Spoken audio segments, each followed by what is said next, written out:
So today I want to talk about something more specific with my disability and gaming and how I play certain things and why I gravitate towards certain games and certain types of games like retro and stuff like that.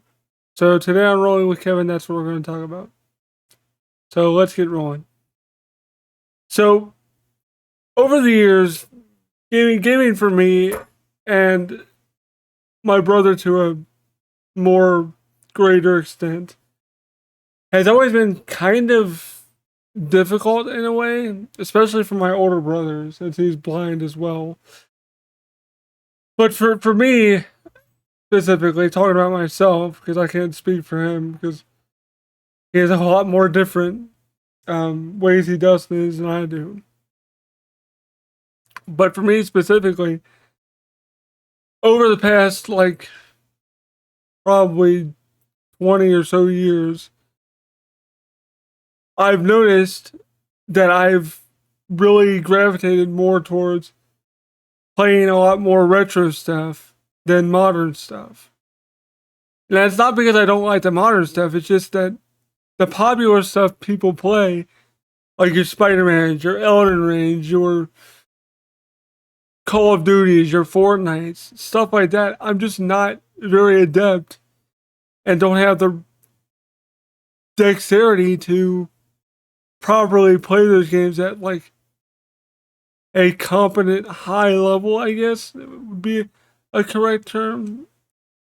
But it also depends on the game. Like if it's a game like Mortal Kombat 1 or Dragon Ball Fighters or any kind of Dragon Ball game, I come hell or high water, I will figure out a way to play the game well enough to get at least semi-competent at it to where I at least get some enjoyment out of it, whether it be just playing against the computer or going online and possibly getting my ass kicked. But I do alright online for the most part with most games, but except Xenoverse 2. Xenoverse 2, I am god awful at that game, but the online infrastructure of Xenoverse 2 isn't super great either. So it's like a 50-50 thing. But I gravitate more towards that stuff in the modern era. Like the last shooters I played was the newest Wolfenstein games, like Wolfenstein New Order, Old Blood, and New Colossus, and then Doom 2016. And I started playing Doom Eternal, but never really went back to it on my PS4/PS5. I should say PS5 since it's the PS5 enhanced version. And it's not because I don't like it. I struggle playing those games because I suck in them. I like them. I just struggle playing them. So if I get frustrated with the game, or if I'm having a bad day on Mortal Kombat or something, I'll turn off the PS5 and just go to my Super NT or my NT Mini Noir lately and just play a bunch of NES or Super Nintendo games because that's what I'm comfortable with playing. Because I am very familiar with that controller. I am very familiar with the button layout, how to hold it comfortably, and what games I like to play on it, like Super Double Dragon, Final Fight. I've been playing a lot of Wheel of Fortune and Jeopardy a lot, just to kind of keep my mind sharp and prove how old those games are. They're older than me, and I'm like, I don't know half these freaking questions, man. I'm not old enough to know some of the answers to these questions. But I do alright for the most part with that game. But it's fun to play because I also learned stuff like, oh, okay, it's that. Because they came out like 88, so, and I was born in 89.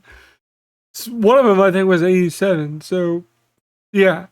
It's always fun to play like older games that are older than me. And the only game that's not fun to play, that's a freaking game show game, well, there's two games. One, Family Feud, and two, Double Dare. God, those games are... Family Feud isn't awful, but just some of the freaking questions they ask, and like the numbered questions and stuff like that, where you have to type in a random number, like how many hours a day does a baby sleep, or something like that. It just like asinine numbers. It's like, what the hell, man? But Double Dare, don't get me started on that BS. The physical challenges on that shit are ridiculous. And if you manage to beat the AI with the questions and stuff, because the questions are pretty easy, it's geared towards kids. But some of them I didn't know, like, what the hell are some of these? But that's whatever, that's fine, because it's older than I am.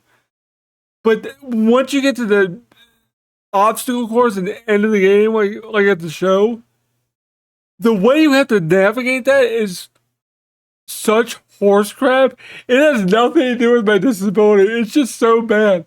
To move to the right, you have to mash left and right on the D-pad to move. And I'm like, what the F is this? And if you're going up like an incline, like that slide thing, you have to like mash up and down. It's freaking bizarre.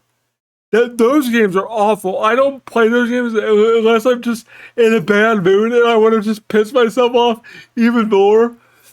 And just laugh at how bad it is.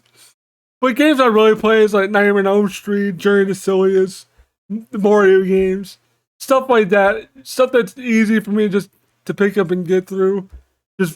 Just fun stuff.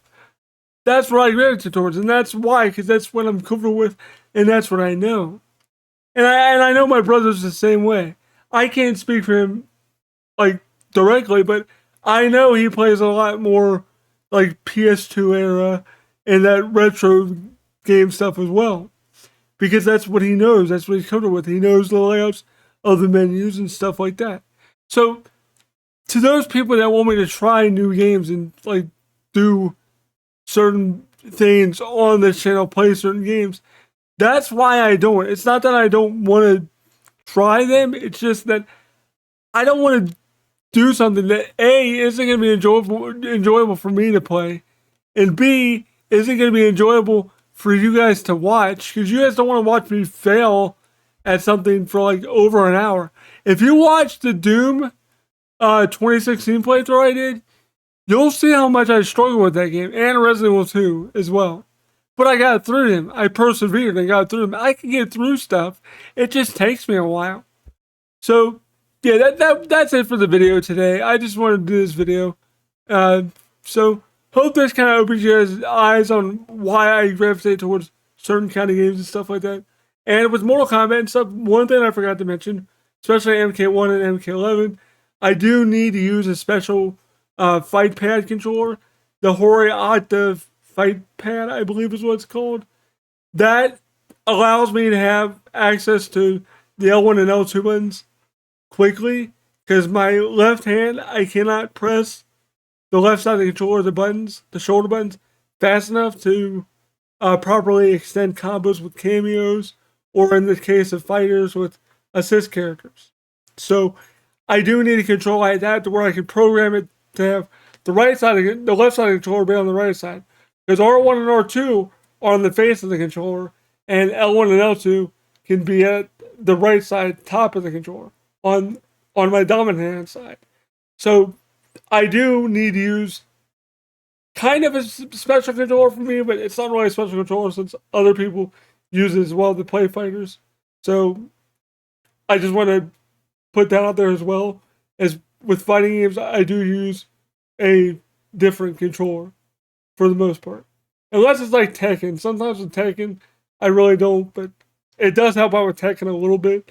But more with like Street Fighter, Fighters, Mortal Kombat, stuff like that. Stuff that has like intricate moves.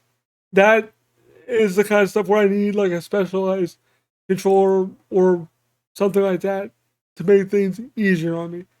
But anyway, there you go, guys. Hope you guys enjoyed this video. Thanks for watching. I'm out.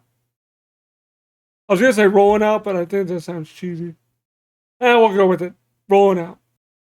Thank you all so much for watching this video. If you did like it, please don't forget to leave a like, comment down below, subscribe, click the notification bell for all notifications so you get notified when I go live, when I upload videos, all that good stuff. If you want to support me on Patreon, the link is right on the screen right now. Thank you to all the people that support me now currently and in the future. It really does help with the channel a lot, and I really do appreciate it. This has been Rolling with Kevin, and I am rolling out.